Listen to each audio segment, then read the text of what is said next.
Now let's look at the question and objectives you're going to have when you're conducting research.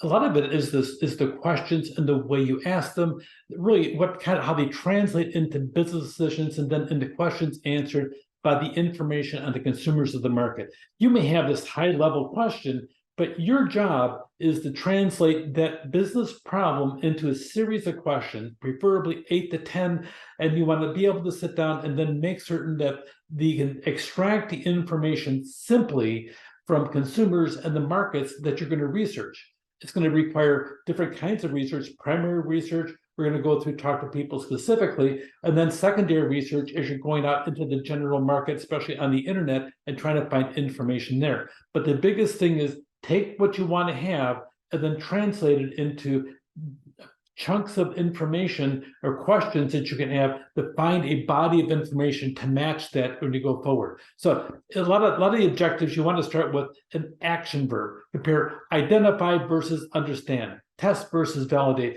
What are the best verbs that imply the deliverables? Okay, when you start talking about the deliverable, you're going to be delivering the answer. So make certain that you have as specific as you can with an action verb so people can say, identify the following. Okay, that helps. Other understand. What does understand mean? Test versus validate. Do people use validate all the time in their everyday language? So you want to sit down and make certain that the language is the language of the people so they can understand what you're trying to find from them, and have it something that is action so you don't lose their attention. When you use passive voice, a lot of times people get bored after 4 or 5 questions. Always use your active voice and always have an action verb that starts it. What new market should we enter? Evaluate sales potential and competitor penetration across available markets. That's pretty specific. Okay, that really has it really focus in for a good research question. How can we extend the brand? That's the problem. Identify unmet needs of the current product users. Those are a good way you take the problem and you start turning it into some type of actionable thing for you to go and research. Here's a whole series of objectives. I broke this giant chart down from 12 down into 3 different slides so you can see it better. But this really is a really good way of having research objective examples. Identify problems, opportunities, and choice criteria. Define the concept, design, and potential. When you monitor, instead of monitoring, you're going to be monitoring trends. You're going to be monitoring the competition, monitoring the diffusion of the product or service that you're really pushing.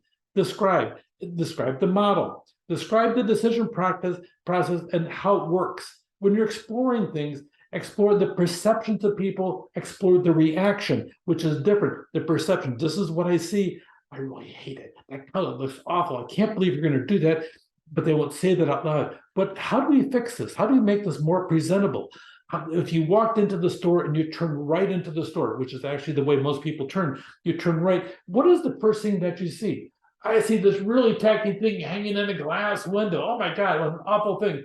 They're not going to say that, but you want to get them to say that if that's how they feel. So look at the reaction. What's their remedy? How can we make that look better? Ask them.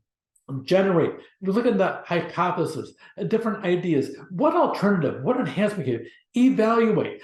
What's the feasibility of doing this? How about this? How about this over here? What are the attractiveness? What is the potential for this over here? Well, it looks like it's an old shoe. Okay, well, it is an old shoe. We're trying to hopefully sell antique shoe styles. Okay, so maybe it's not so good. You pay attention to what you're doing. Prioritize. What do you think needs to be done first? Okay, what are the needs and what opportunities, if I did this, what opportunities do we have after this, or maybe we have more money to do that?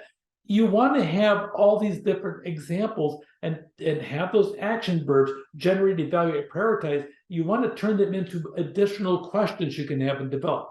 Select, okay, take the product concept, the way you execute the ad, the price, test, the preference, direction, profitability. Use this, first of all, as the 12 different action verbs here, and then sit down and extrapolate different ways to phrase it and what you're going to be searching for and different aspects of it.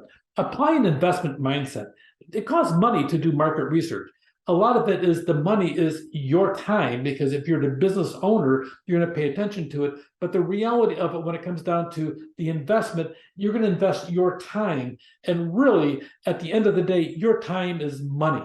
In the aspect of you only have so much time on this world, and you don't want to spend the entire time listening to somebody who's giving you worthless information. You want to have clear stuff, so treat it like this is an investment in quality decisions.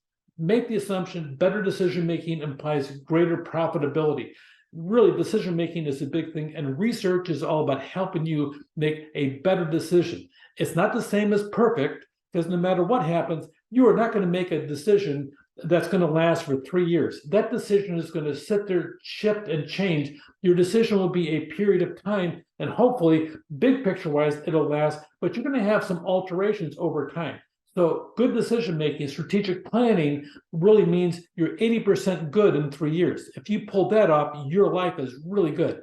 Correct, safe, free of major errors. There's always going to be changes in the environment that's going to have an impact on your decision making, but your research, especially if you're continuing to research, will sit down there and correct the decision making as you go through. So what are the stakes at issue here? How much will a poor versus a good decision cost?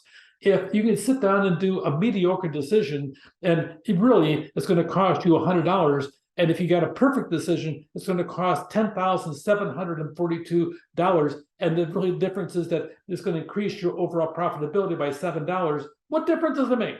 Okay, so make certain that you're looking on decisions that mean something to your bottom line of the corporation that you have or the business that you're with. So how much uncertainty is present?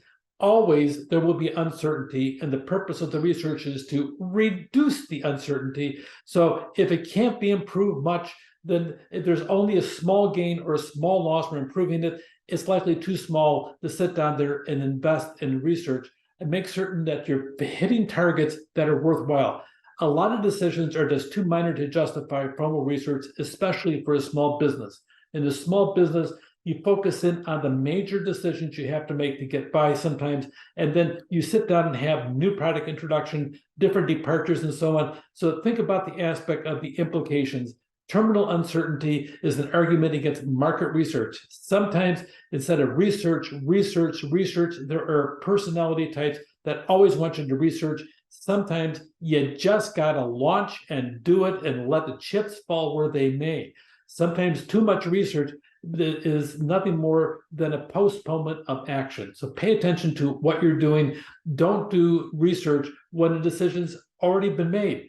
I've been in part of a meeting that says, didn't we already decide this? Yeah, but we want to check it out some more. Aren't we done checking things out? We already made a decision, but we want to verify the decision. Okay, you go ahead and verify the decision. I need to go back into my office and do some serious work instead of talk. Feel free to talk some more. I think that global warming will take place as soon as you open the door out of the office, because too much hot air is here. So pay attention. So really focus in, make certain the decision hasn't already been made before you start doing research. Address issues at the product platform level. In other words, take the product itself and make certain that product is there, not some of the administrative issues that surround it. That would be something different. You're focused in as to what exactly are you supposed to be focusing in on, and you want to make certain that really happens and make certain your intelligence is really good. Research costs money. Choose wisely. Quantify the need as clearly as you can, and the goal is always to focus on reducing uncertainty. That's the goal of research, and that's the goal of your questions and your objectives when it comes to market research. Take care.